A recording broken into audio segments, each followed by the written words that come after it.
Hello everyone, this is your chapter number 10, Comparative Development Experiences of India and its Neighbors of Indian Economic Development book of Economics for class 12. This is the part 1 of this chapter by Ms. Divya Saraswat. In this chapter, basically we are going to study about the development experiences of India and its two neighbor countries, which are Pakistan and China in this chapter. Okay, how when they got independence and after that how they developed and what's the status now. We are going to learn about this in this video. So let us start. Yes, topics to be covered through this video are development path of India, Pakistan and China, analysis of China's economy, in which we are going to learn 5 topics, Great Leap Forward campaign, which is your GLF, Great Proletarian Cultural Revolution, reform introduced in China, dual pricing, the reform process, special economic zone, which is also called SEZ, and the last one in this video is analysis of Pakistan's economy. So let us start. Before that, these are the few groups which was formed by the countries to knowing each other's economic development basically, and to helping each other also to being a developing country or a developed country. If we are talking about India also adopted so many policies in a different manner and various impacts also.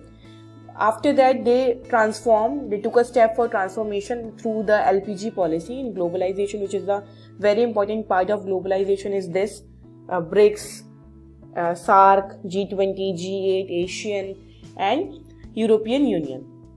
In this chapter, we will compare the developmental strategies pursued by India and the largest two of its neighbor, Pakistan and China. उनकी economies के साथ अब हम India की economies का comparison देखेंगे, ठीक है. And there is little bit similarity between the political power of all of these also, so we are going to learn about that also.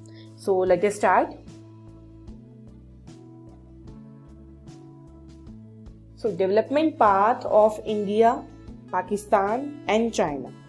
So do you know that India, Pakistan and China have many similarities in development strategies? So let us see what are the similarities they are having. All the three nations started their development path at the same time. So if you are thinking about India, we all know about India and Pakistan. In 1947, 14 August of your Pakistan and 15 August of India. So India and Pakistan became independent nations in 1947, whereas People's Republic of China was established in 1949. India announced its first 5-year plan. जो first 5-year plan का हमारा जो announcement start हुआ था, it is from 1951 to 56, whereas Pakistan का जो था it is from 1956 and China को जो first 5-year plan था it is from 1953. पाकिस्तान का जो 5-year प्लान था उसे also called medium term development plan. Now India and Pakistan ने एक सिमिलर अडॉप्ट करी थी strategy, such as creating a large public sector and raising public expenditure on the social development. As you all know that India and Pakistan was on the same page when they got independence. So अगर हम बात करें private sector की, we don't have so much fund from the private sector. That's why the first initiative was public sector at that time in both of the countries.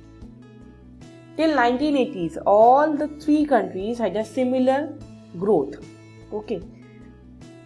Per capita income also. So now the point come, अगर similar था, then where do they stand today in comparison to one another? So let us start from one by one. Whereas India and Pakistan made slow and irregular progress as compared to China. This is the question, how? If 1980s तक तीनों जो countries थे वो साथ में similar growth में थे, then now how China is more ahead than India and Pakistan? So analysis of China's economy, China की economy से analysis करना शुरू करेंगे. After the establishment of People's Republic of China under one party rule, all critical sector of the economy and enterprises, land owned and operated by individuals, were brought under government control. जितनी भी वहाँ पर चीज़ें थी under government control वो start हो गई. So historical background की पहले हम बात करते हैं. It is one of the old civilization. The PRC, people of republic of China was established in 1949, वो तो हम लोगों ने पहले ही डिस्कस कर लिया था, people's republic of China. Geography की बात करें, it is situated in eastern Asia, the third largest country all over the world according to the area. Area is 9.6 million square kilometer. Now, population and language, one of the most populated country, 1,371 million according to 2015 data. Language is Sino-Tibetan language family. Economy की बात करें, it is the world largest economy. So, first one is the Great Leap Forward campaign. So what does that mean? The Great Leap Forward campaign was initiated in 1958. ठीक है, इसके अंदर क्या किया गया था, इंडस्ट्रियलाइजेशन को बहुत ज़्यादा प्रमोट किया गया था in the country. It was initiated by Mao Zedong to modernise China's economy, ठीक है, to on a massive scale. So before people were encourage to set up industries in their backyard, कि मतलब हर किसी के घर के पीछे इंडस्ट्री होनी चाहिए in their backyard, okay, so that they can promote the industrialisation. In rural areas communes were started. What does commune means? Commune is basically small group of peoples, ठीक है. Under the commune system, people collectively cultivated the land. वो सब लोग साथ में मिलके land को cultivate करते थे. And GLF campaign met with many problems. अब इस campaign के दौरान बहुत सारी परेशानी भी आई, जिसमें से सबसे बड़ी परेशानी थी drought, सूखा. Caused havoc in China, killing about 30 million people. जिससे 30 million people around डेथ हुई थी. Okay, in 1958 there were 26,000 communes covering almost all the farm population. इतने सारे communes हो गए थे जिन्होंने सारे farm population को cover कर लिया था. ओके, अब जब इस टाइम पर जहाँ पर ड्रॉट की सिचुएशन आ रखी थी इन चाइना में, अराउंड 30 million people की डेथ हुई थी, ओके, ड्यू टू ड्रॉट. तो रशिया जो था उनको कन्फ्लिक्ट्स होने लग गया था विद चाइना. तो उन्होंने क्या करा, it withdrew its professionals who had earlier been sent to China to help in the industrialisation process. तो जितने भी प्रोफेशनल्स रशिया के थे, रशिया ने उन सारे प्रोफेशनल्स को वापस बुला लिया था, ठीक है. चाइना ने एक तरह से हेल्प ली थी for setting up the industrialisation के लिए, बट ड्यू टू दैट जब ये सिचुएशन आई तो चाइना ने बैकस्टेप, रशिया ने अपने सारे प्रोफेशनल्स को वापस बुला लिया. This is the commune system. Okay, moving to industrialisation, this is the process of industrialisation, this is the communes. Now who is he is Mao Zedong. Mao Zedong कौन है, पहले एक बार इनके बारे में थोड़ा सा जान लेते हैं. जिनको चेयरमैन माओ भी कहते हैं, was the Chinese communist revolutionary, एक तरह के रिवॉल्यूशनरी है, who was the first founding father of people's republic of China, which he ruled as the chairman of Communist Party of China from its establishment in 1949 until his death 1976.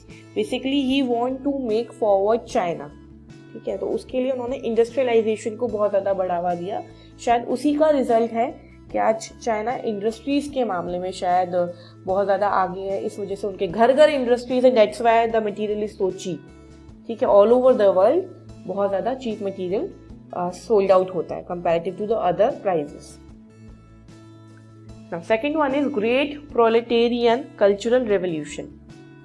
In 1965 Mao introduce the great proletarian cultural revolution, जो कि start basically हम कहें उसको starting कहाँ से मिली, 1966 to 1976 तक, under which students and professional were sent to work and learn from the countryside. Basically हुआ क्या था इस टाइम पे, under this schools and universities को शट डाउन कर दिया था and student were called up for massive youth. जितने भी प्रोलेटेरियन का बेसिकली मतलब होता है, the meaning of proletarian is working class या कॉलेज गोइंग यूथ या बेसिकली द यूथ, ठीक है. तो स्टूडेंट्स एंड यूनिवर्सिटीज़ में ही होते हैं वो सारे. तो उन्होंने क्या करा, स्कूल्स एंड यूनिवर्सिटीज़ को शट डाउन कर दिया. तो जितने भी स्टूडेंट्स थे उनको सबको साथ में किया, एक यूथ मोबिलाइजेशन हुआ with purpose to criticise party leaders, ठीक है. उनको बेसिकली पार्टी लीडर्स को क्रिटिसाइज करना था। एक और चीज़ थी, जो भी माओ उनको चीज़ें माओ बताता था, इंट्रोड्यूस करता था, वो अपनी एक डायरी में लिखते रहते थे। The colour of the diary is red, तो एक तरह से वो रेड कलर की डायरी जो है उनकी पहचान बन गई थी। Okay, so wherever the people अपने आपस में एक दूसरे को, अगर वो जानते नहीं थे लेकिन हाथ में एक दूसरे के रेड डायरीज देखते थे, तो वो समझ जाते थे it is from our group only, ये हमारे यूथ मोबिलाइजेशन का एक पार्ट है। तो इन लोगों को रेड गार्ड भी कहा जाता था। This is basically like this. Now reform introduced in China.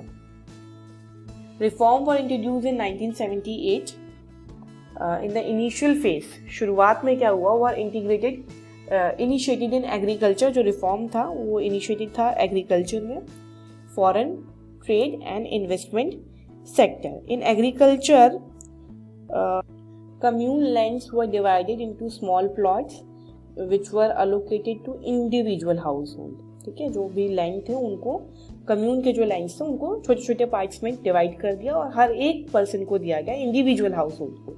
And they were allowed to keep all income from the land after paying taxes. ठीक है, the next one is in the latter phase reforms were initiated in the industrial sector. So industrial sector की बात करें, so at this stage enterprises owned by the government known as state owned enterprises, जिसको हम India में क्या कहते हैं, public sector कहते हैं, were made to face competition. Competition to whom? The reform process involved competition to whom? Private sectors. Okay, वहाँ पे भी प्राइवेट सेक्टर फर्म्स स्टार्ट हो गए थे एक तरह से। Now, next one is fourth one, dual pricing the reform process. Dual pricing क्या था, यहाँ पर ना दो तरह के प्राइसेस रखे गए थे। First one is fixing the prices in two ways. First one is farmers and industrial unit. वो जो बाय एंड सेल करेंगे वो एक fix quantity of input and output को on the basis of prices fixed by the government, यानी कि farmers and industrial units के लिए जो भी फिक्स क्वांटिटी है और उनका जो प्राइस है वो फिक्स किया जाएगा गवर्नमेंट के थ्रू। वेयर एज बाकी सब के लिए जो प्राइजेस हैं for buying and selling, it will be decided by market prices through market forces, demand and supply. So fifth one is the special economic zone. Special economic zone था in order to attract foreign investors. ठीक है, foreign investors को attract करने के लिए Jones बनाए गए थे। इसके अंदर क्या था, जो लोकल गवर्नमेंट है उन्होंने कुछ एरियाज में जोन्स बनाए थे, वो टैक्स इंसेंटिव्स उनको प्रोवाइड करती थी फॉरेन इन्वेस्टर्स को, कि अगर आप 5 years तक हमारे साथ एक्सपोर्ट या इंपोर्ट का रखेंगे देन हम लोग आपको टैक्स इंसेंटिव्स देंगे, या फिर आप अपना ओन इंफ्रास्ट्रक्चर यहाँ पे डेवलप कर सकते हैं without the approval of central government. So these kinds of special incentives were given in this special economic zone so that उनकी इकोनॉमी और भी ज़्यादा स्प्रेड हो, ग्लोबलाइज हो। उसमें फॉरेन कंट्री का सपोर्ट होगा तो फॉरेन इन्वेस्टमेंट होगी, जिससे उनकी फॉरेन करेंसी इंक्रीज होगी। Now next, now come to analysis of Pakistan's economy while looking at the various economic policy। Pakistan ने जो अडॉप्ट किया है वो सिमिलर हमारे इंडिया के जैसा ही अडॉप्ट किया है। पाकिस्तान का हिस्टोरिकल पहले बैकग्राउंड की बात कर लें। पाकिस्तान को इंडिपेंडेंस 1947 में मिला था। ईस्ट पाकिस्तान का पार्ट क्या था, Bangladesh, got independence in 1971 which is also called Bangladesh. Geographical area Pakistan का है 796,094 square kilometre. Population is the 5th most populated country all over the world and इसका 1/3 जो पीपल हैं वो बिलो पॉवर्टी लाइन है। National language is Urdu and official language as you all know English. Now if we are talking about economy of China, so it is very much familiar to the Indian economy. It also adopted mixed economy, and if we are talking about from 1950s to 1960, introduction of various policies was there as they started 5-year plans also in that session. The policy combined tariff protection from manufacturing of consumer goods together with direct import control on competing imports, as we have done at that time. Import पे हम लोगों ने बहुत ज़्यादा tariff लगा दिया था. There was tariff protection also in Pakistan. The introduction of Green Revolution was also there to lead the mechanization and increase in public investment in infrastructure in selected area, which finally led to rise in the production of food grains. This changed the agrarian structure dramatically. According to that, Green Revolution की वजह से उनका structure काफ़ी ज़्यादा बेहतर हो गया था. Now, in the 1970s, nationalization of capital goods industries took place. So Pakistan then shifted its policies orientation in late 1970s and 1980s, when the major thrust areas were denationalization and encouragement of private sector. So basically problem जो शुरू हुई थी पाकिस्तान की वो 1970 to 1980s के बीच में ही शुरू हो गई थी, वेयर उन्होंने इंडस्ट्रियलाइजेशन को बहुत ज़्यादा प्रमोट करना शुरू कर दिया था. Fine. Now during this period Pakistan also receive financial support from western Nations. इतना ज़्यादा पैसा डूब चुका था या इतना ज़्यादा फाइनेंस की ज़रूरत थी कि पाकिस्तान को सपोर्ट लेना पड़ा वेस्टर्न नेशंस से, and remittance from continuously increasing outflow of immigrants to the Middle East. So thank you so much. This is only the Pakistan sides. Pakistan के बारे में ज़्यादा नहीं दिया गया है in your NCERT book. So we will continue this topic in our next video.